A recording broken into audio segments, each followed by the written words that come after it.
So, 2 oras pa bago mag-12, ano? So, since bukas is 41st monthsary ng ating channel at ako bilang vlogger.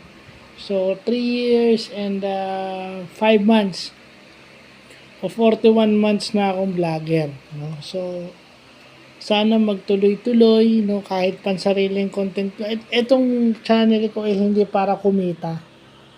Actually, okay lang ako kahit na yan lang yung subscriber kasi hobby lang naman to. Wala akong planong kumita rito. And if ever man tutulong ako sa PWD, may ibang ways naman para tumulong ka sa PWD. Hindi naman kailangan yung pagtulong mo is mag-raise ng funds.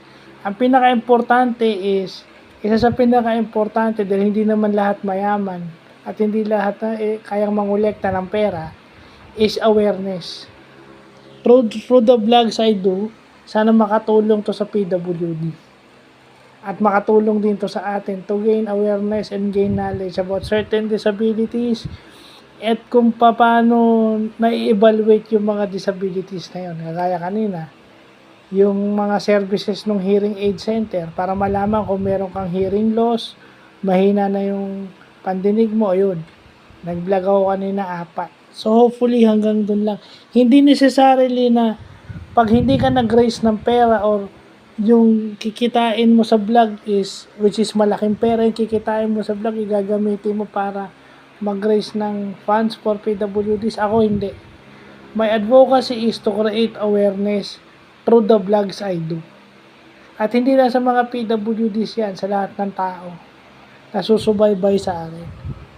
So, sa mga kaibigan ko at sa mga itatag ko, yung sa mga nagturo sa akin, mga nabigyan ako ng inspirasyon.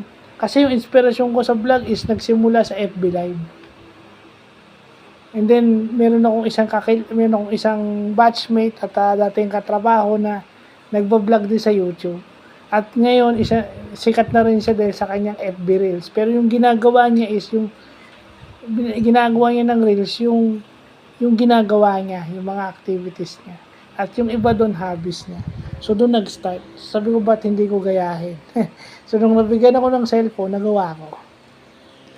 So, happy 41st monthsary to me as a vlogger and to my YouTube channel. To my 138 subscribers, thank you po sa inyo and God bless.